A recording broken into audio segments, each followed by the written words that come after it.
Hello everyone! Do you find that you're still getting beat up by Bowser even though you've rescued all the star spirits?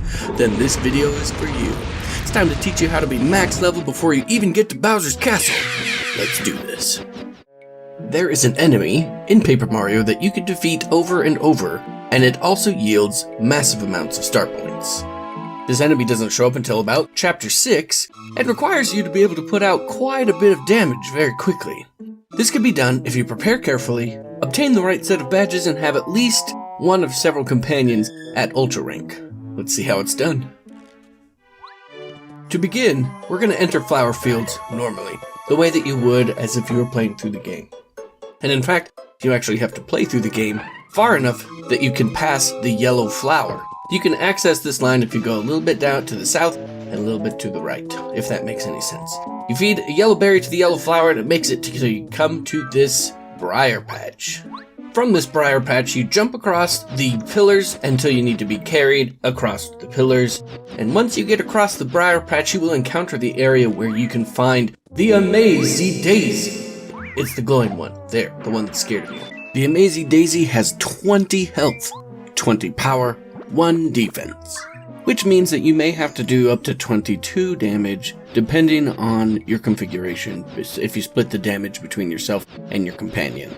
The Amazing Daisy is most likely not going to stick around if you cannot kill it within the first turn. It is very rare that it will in turn attack you for its 20 power.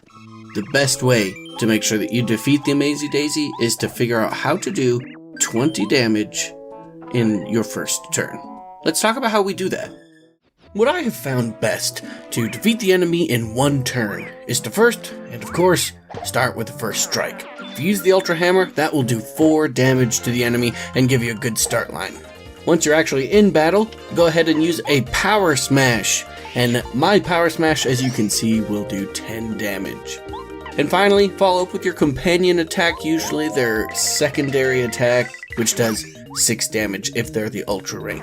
And from this, 4 damage from the first strike, 10 damage from the Power Smash, and 6 damage from your companion. This will normally do 20 damage.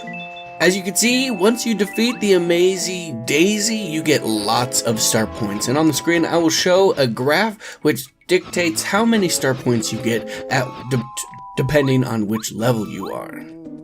So as you can see, this is a valid method to get star points well until you approach max level. Defeating this is relatively easy once you have a certain number of badges, and you can do it quickly and easily.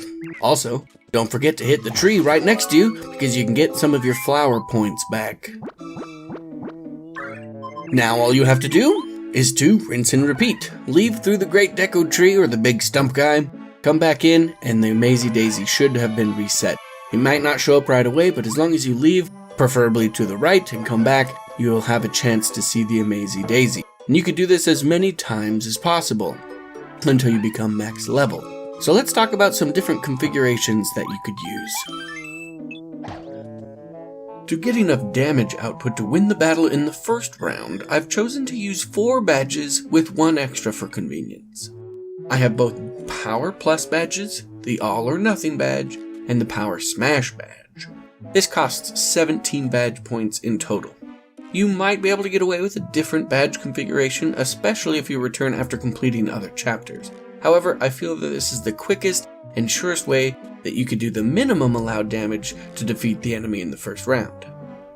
The other portion of the damage output equation is to choose the right companion. With the badges mentioned before, I have found that 3 companions will work using the first flower power skill.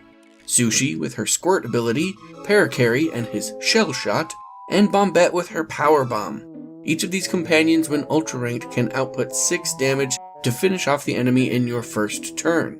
Most of the other companions either don't do enough raw damage, like Bo and her fan smack, or are better at dealing damage to multiple targets, like Cooper and Spike.